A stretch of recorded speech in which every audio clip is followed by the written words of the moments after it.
మన దేశ అంతరిక్ష ప్రయాణం అదో అద్భుతమైన కథ. చాలా సింపుల్గా మొదలై ఇవాళ నక్షత్రాల దాకా సాగింది. పదండి, ఇస్రో యొక్క ఈ ఇన్స్పైరింగ్ జర్నీ గురించి తెలుసుకుందాం. ఒక్కసారి ఈ జర్నీని చూడండి, ఎంత మార్పొచ్చిందో. ఒకప్పుడు మన రాకెట్ భాగాలను సైకిల్పై తీసుకెళ్లేవాళ్లం. ఇప్పుడు చూడండి, ఇంత పెద్ద జిఎస్ఎల్వి MK3 మన ముందు గర్వంగా నిలబడి ఉంది. ఇది జస్ట్ టెక్నాలజీలో వచ్చిన మార్పు మాత్రమే కాదు, ఇది మన 100 కోట్ల మంది కలల ప్రయాణం. సరే, మన మొదటి సెక్షన్లోకి వెళ్దాం. ఒక కల యొక్క ఆరంభం. ప్రతి గొప్ప కథలాగే మన స్పేస్ స్టోరీ కూడా ఒక కల నుంచే మొదలైంది. కొందరు గొప్పవాళ్లు కన్న కల అది. ఆ గొప్పవాళ్లలో అందరికంటే ముందుండేది డాక్టర్ విక్రమ్ సారాభాయ్. మన స్పేస్ ప్రోగ్రాంకి ఆయనే ఫాదర్. ఆయన విజన్ ఎంత పవర్ఫుల్ అంటే, ఆయనేమన్నారంటే, టెక్నాలజీని మనుషుల నిజమైన సమస్యలకి వాడటంలో మనం ఎవ్వరికన్నా తక్కువ ఉండకూడదు. చూసారా, ఇది జస్ట్ స్పేస్లోకి వెళ్లడం గురించి కాదు, మన ప్రజల జీవితాల్ని బాగుచేయడం గురించి. సరిగ్గా సారాభాయ్ గారి ఆలోచనల నుంచే 1969లో మన ఇస్రో అంటే ఇండియన్ స్పేస్ రీసెర్చ్ ఆర్గనైజేషన్ పుట్టింది.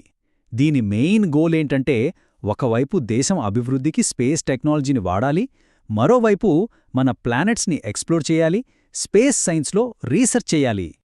ఓకే, మన నెక్స్ట్ సెక్షన్ స్వశక్తితో పైకి. ఇస్రో సక్సెస్లో చాలా ముఖ్యమైన విషయం ఏంటంటే సెల్ఫ్ రిలయన్స్, అంటే స్వంతంగా ఎదగడం. మరి అది ఎలా సాధ్యమైంది? అయితే దానికంటే ముందు ఒక చిన్న బేసిక్ విషయం తెలుసుకుందాం. లాంచ్ వెహికల్ అంటే ఏంటి? సింపుల్గా చెప్పాలంటే ఇదొక రాకెట్. భూమి మీద నుండి శాటిలైట్స్ లాంటి వాటిని స్పేస్లోకి తీసుకెళ్తుంది. మనకోసం పనిచేసే ఒక స్పేస్ ట్రక్ అన్నమాట. అలాంటి లాంచ్ వెహికల్స్లో మన కథలో ఒక హీరో ఉంది. అదే పోలార్ శాటిలైట్ లాంచ్ వెహికల్, షార్ట్గా PSLV. దీన్ని ఇండియాస్ వర్క్ హార్స్ అని గర్వంగా పిలుచుకుంటాం. ఎందుకో ఇప్పుడే చూద్దాం. PSLV ఏకంగా 50కి పైగా సక్సెస్ఫుల్ మిషన్స్ని పూర్తి చేసింది. ఆలోచించండి ఎంత నమ్మకమైనదో. ఈ నమ్మకమే ఇస్రో ప్రోగ్రామ్స్కి ఒక స్ట్రాంగ్ ఫౌండేషన్ వేసింది. సరే, ఇంతకీ ఈ PSLV స్పేస్లోకి ఏం తీసుకెళ్తుంది? చాలా ఉన్నాయి. మన భూమిని గమనించే శాటిలైట్స్, మన కమ్యూనికేషన్ శాటిలైట్స్, మనం దారి తెలుసుకోవడానికి వాడే నావిగేషన్ శాటిలైట్స్. అంతేనా? కానే కాదు, వేరే దేశాల శాటిలైట్స్ని కూడా లాంచ్ చేస్తుంది. అంటే మన కెపాసిటీ మనకే కాదు, ప్రపంచానికి కూడా చాలా ఇంపార్టెంట్. నెక్స్ట్ సెక్షన్ చంద్రుడు, అంగారకుడు. భూమి చుట్టూ తిరగడం దాటి ఇస్రో తన చూపును చాలా దూరంపై పెట్టింది. ఆ సాహసయాత్రల గురించి ఇప్పుడు తెలుసుకుందాం రండి. కానీ ఇక్కడొక పెద్ద ప్రశ్న. అసలు ఫస్ట్ అటెంప్ట్లోనే మార్స్ గ్రహాన్ని చేరుకోవడం సాధ్యమా?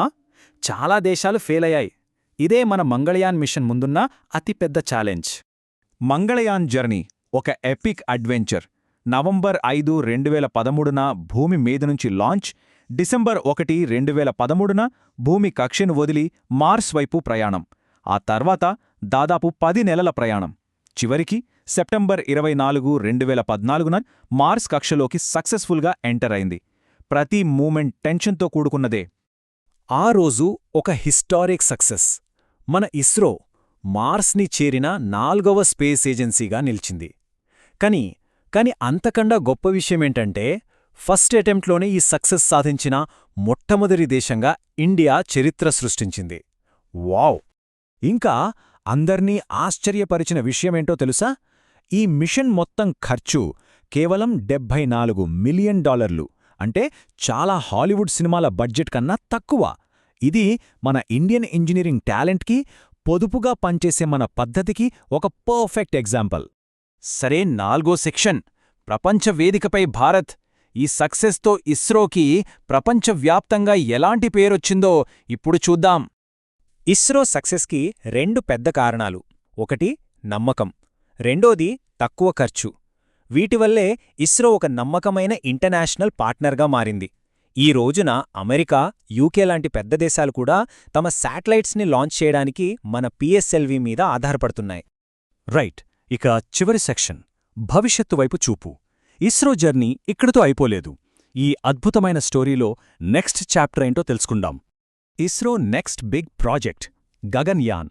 ఇది ఇండియా మొట్టమొదటి హ్యూమన్ స్పేస్ ఫ్లైట్ ప్రోగ్రామ్. అంటే మనుషుల్ని అంతరిక్షంలోకి పంపడం. దీనిలో స్టెప్స్ ఉన్నాయి. ముందు మనుషులు లేకుండా టెస్ట్ ఫ్లైట్స్ చేస్తారు. ఆ తర్వాత మన వ్యోమగాములతో ఒక ఆర్బిటల్ మిషన్ చేస్తారు. ఫైనల్గా స్పేస్లో మనవాళ్లు కంటిన్యూస్గా ఉండేలా చూడటమే లక్ష్యం. నిజంగా ఇదొక చాలా పెద్ద ముందడుగు. చివరగా ఒక ప్రశ్నతో ముగిద్దాం. ఈ అనంతమైన విశ్వంలో మనుషుల నెక్స్ట్ డెస్టినేషనేంటి? ఇస్రో జర్నీని చూస్తుంటే ఇది కేవలం మన దేశ కథలా అనిపించదు. స్పేస్లో మనందరి ఉమ్మడి భవిష్యత్తుకి ఇదొక పెద్ద ఇన్స్పిరేషన్.